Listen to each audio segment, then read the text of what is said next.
In the lively town of Makola, everyone knew Nyarai. She was the kind of woman people pointed at with pride.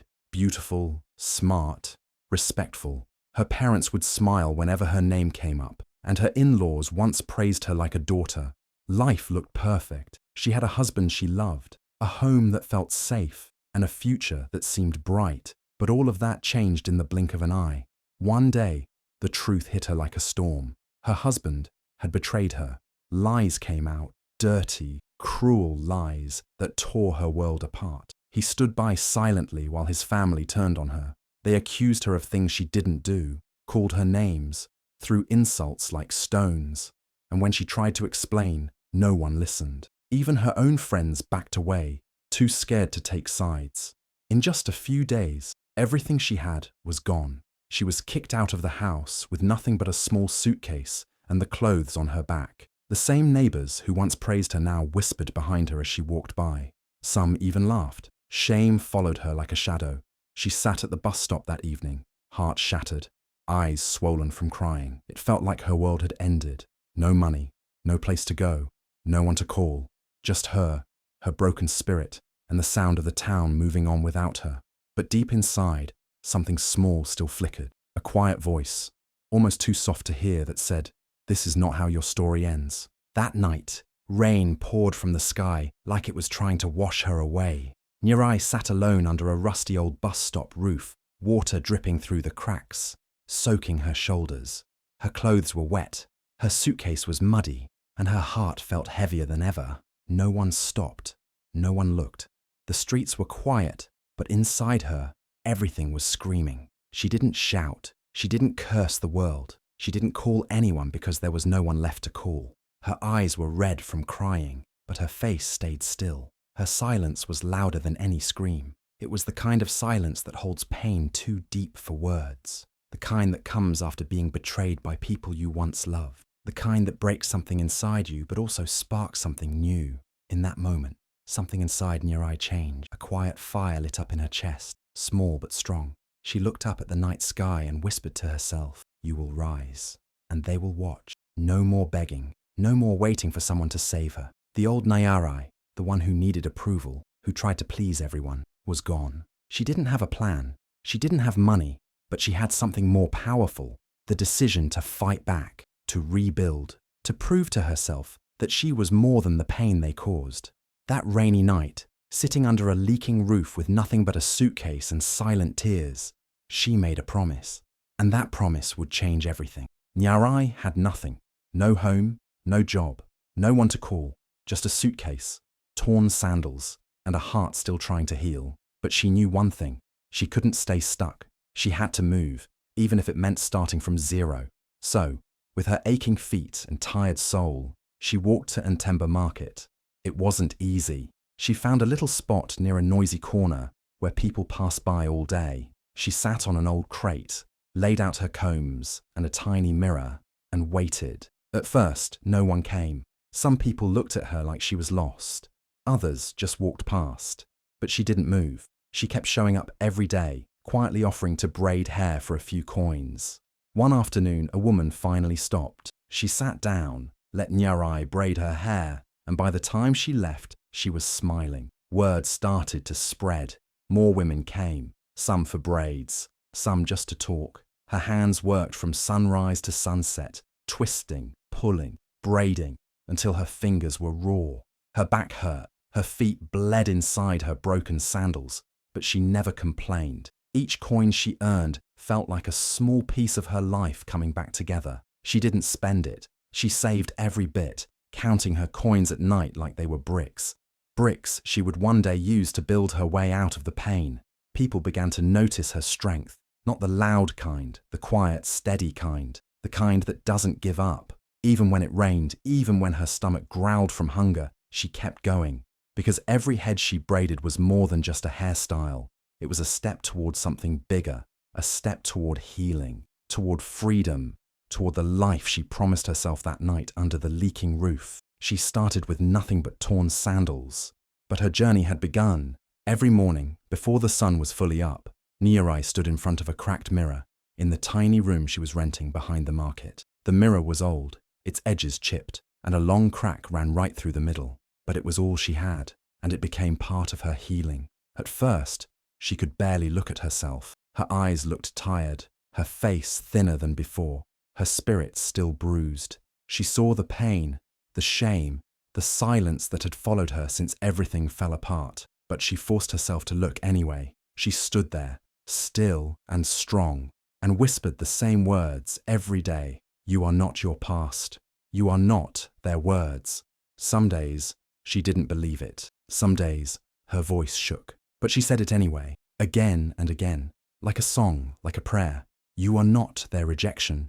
You are not their gossip. You are not their shame. It was hard. It was lonely. But with each whisper, a little piece of her came back, and slowly, something changed. She started walking a little taller. She began to smile again, softly at first, then with more strength. Her eyes, once full of tears, began to shine with quiet fire. That broken girl they tried to destroy. She was still there, but she wasn't broken anymore. She was rebuilding, piece by piece, word by word. The mirror never changed, but the woman in it did. One day, she looked and didn't just see a survivor. She saw someone powerful, someone beautiful, someone rising. Nyarai didn't need anyone to tell her she was enough. She told herself, every day, and somehow that voice, the one that had once been a whisper, became a roar. She wasn't the woman they left behind. She was becoming the queen they never saw coming. Nyarai tried. She really did. With the little money she had saved from braiding hair, she cleaned herself up, printed a few CVs, and went knocking on every salon door in Makola. She asked politely, smiled through rejection, and held her head high even when people looked down on her. But over and over again they all said the same thing. Sorry, no degree, no job. It broke her heart, not because she wasn't smart, not because she couldn't do the work, she knew she could, but because they only saw a paper, not her passion. Every slammed door felt like a slap, another reminder that her past still followed her. But instead of giving up, she got an idea. With her small savings, she bought an old, beat-up van, rusted on the edges, the engine coughing like an old man. Most people thought it was junk, but Nyarai saw something else. She cleaned it, painted it bright pink, and turned it into a little pop-up salon. She called it Queens Only. She parked it outside the same market where she once braided hair on a crate. At first, just one customer came, then two, then a few more. Word spread like fire. Nyarai's braids weren't just beautiful, they told a story. Women sat in her van for hours, not just for the hairstyle, but for the way she made them feel. Seen, strong, special. Soon, the van had a waiting list, from one customer a day to 100. Nyarai's hands were full, and her heart was finally starting to heal. And then something happened that made her smile in a way she hadn't in years. People who once laughed at her, who once whispered behind her back, started showing up. They stood in line, holding their pride in their hands, asking for an appointment with the woman they once mocked. But Nyarai didn't turn them away. She welcomed them with grace, because she knew now, when the world shuts doors on you, sometimes you don't need to wait anymore. You build your own. Nyarai never imagined her braids would take her this far. What started as a way to survive had now turned into something bigger, something powerful. Her little pink van had become a well-known stop in Makola. Women came from all over just to sit in her chair, to feel her gentle hands work magic on their hair, and to leave feeling like queens. One afternoon, as she was packing up for the day, she got a call from a beauty brand based in Mbale. At first, she thought it was a prank, but it was real. They had seen photos of her braid styles online, styles she had named herself, like Royal Roots and Storm Survivor. They loved how her work told a story, her story, and they wanted her. The deal was simple, but life-changing. They asked her to promote her braid styles in their new campaign. They would pay her, give her a platform, and share her journey. Nyarai was speechless. Just a few years ago, she was sitting under a leaking bus stop, crying alone in the rain. Now, someone saw her, really saw her. Within weeks, her face was on billboards across towns.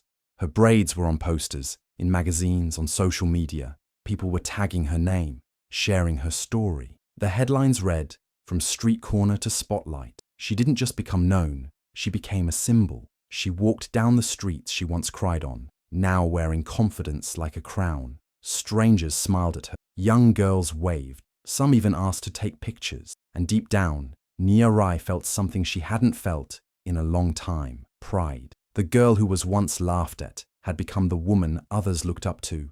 Her crown wasn't made of gold, but it shined even brighter because it was built from pain, from hustle, from fire, and from never giving up.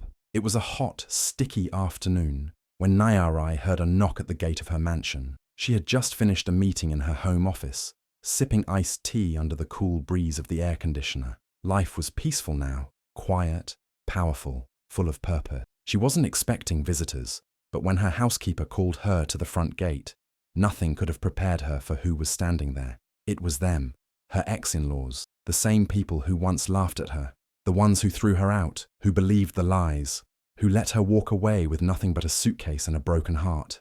Now, they stood in front of her tall white gate, their heads lowered, clothes soaked with sweat, eyes tired and full of shame. They needed help. Nyarai's heart beat faster, not from anger, but from how far she had come. They didn't come with pride. They came with empty hands and quiet voices. Life had humbled them. Something had gone wrong on their end. Business troubles, medical bills, maybe just life being life. And now, the woman they once treated like she was nothing had become the only one who could help. She didn't yell. She didn't bring up the past. She didn't ask, "Remember what you did to me?" Nyarai simply smiled, calm, graceful, powerful, like a queen who didn't need to raise her voice to be heard. She invited them in, because this moment wasn't about revenge. It was about growth. It was about showing the world that true strength isn't in payback. It's in rising so high that even your enemies bow without being asked. They came thinking they might face the girl they once broke, but instead, they met the woman she became. Nyarai had built her empire from scratch, braid by braid, coin by coin, tear by tear. Now she was no longer just known for her pop-up salon or her beauty brand deals. She had become a respected entrepreneur, a woman people listened to, admired, and followed. But even with all the success, she never forgot where she came from. She remembered what it felt like to be alone, to cry under a leaking bus stop, to be laughed at, thrown away, treated like she didn't matter. And she knew there were many other women out there, just like she once was, hurting in silence, abandoned by family, betrayed by those they trusted. So she decided to do something about it. With part of her earnings, Nyarai started a foundation for abandoned and broken women, a safe space where they could find shelter, food, counseling, skills training, and most importantly, hope. She called it Queen Again, because that's what she wanted every woman to feel like again. Not weak, not useless, not forgotten, but royal. At the launch event, she stood on the stage in a white power suit and custom-made gold heels, her presence glowing brighter than the cameras flashing around her. Reporters leaned in as she took the mic, and in a steady, emotional voice, she said, "No woman should be treated like trash, not for being poor, not for being left, not for having scars." The crowd went silent. Her words weren't just powerful, they were personal. Every woman in the room could feel them in their bones. Because Nyarai wasn't speaking as someone who had always had it all. She was speaking as someone who had nothing and came back stronger. This wasn't just charity, it was purpose. Her throne wasn't just for show, it had meaning. And from that day on, every rule she made, every move she took, came from a place of love, fire, and unshakable strength. Her past tried to bury her. Now she was helping others rise from the same ashes. Her throne, her rules, her legacy. The hall was packed. Hundreds of women had gathered for the summit in Zuri. Leaders, dreamers, survivors. But when Nyarai stepped onto that stage, heels clicking softly on the polished floor, the whole room fell silent. All eyes were on her, not because of her fame, not because of her wealth, but because they knew her story was real. She stood tall, holding the mic with steady hands. She looked around, took a deep breath, and began. She spoke about the night she was left with nothing, about sitting alone under the rain, heartbroken and lost. She talked about braiding hair on a street corner just to eat, about torn sandals and bleeding feet. She told them how every door was slammed in her face because she didn't have a degree, how she turned a rusty van into a salon, how the same people who once laughed at her ended up begging for appointments. She shared it all, every heartbreak, every rejection, every moment she thought she couldn't go on. And then she smiled, because every painful part of her story had led her here, to this moment. A moment where her voice didn't shake anymore. A moment where the little girl who once whispered to the mirror now spoke boldly into microphones. She looked out at the crowd and said, "If they broke you, good. Because now you get to build yourself into something even stronger. You get to decide who you become." Women wiped their tears. Some stood and clapped. Even a few faces she recognized. Old friends, ex-colleagues, the very ones who had once looked down on her, were on their feet, clapping too. Because in that moment, it wasn't just about Nyarai anymore. It was about every woman who had ever been hurt, left behind, or silenced. Her story wasn't just a speech. It was a mirror, showing others what was possible. Her pain had turned into power, and that power lit a fire in every woman in the room. Her victory belonged to them all, too. Now, Nyarai wakes up to the sound of waves crashing gently outside her seaside villa in Kisima. The air smells like salt and calm. Her mornings start with quiet walks on the beach, bare feet in the sand, sunlight dancing on her skin. The chaos is gone. The pain, it no longer controls her. She is surrounded by peace, by purpose, and by a power that no one gave her. She built it herself. Her home is filled with warmth. Photos of her journey line the hallway. Her in the old van. Her at the summit in Zuri. Her with the women from her foundation. Not to show off, but to remind herself, you made it.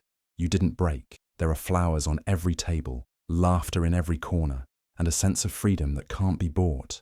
People still talk about her, but now it's with respect. They say things like, "She's the woman who came back from nothing," or "She's the reason I didn't give up." And when she hears that, she smiles quietly, not out of pride, but out of gratitude. Because everything she went through shaped her. Her scars, they don't bring her shame. They shine like medals, proof that she survived what was meant to destroy her. She is not the same woman they once abandoned. She's more. They thought they had broken her. They thought the story was over. But she didn't just rise. She rebuilt, brick by brick, tear by tear, into someone unstoppable.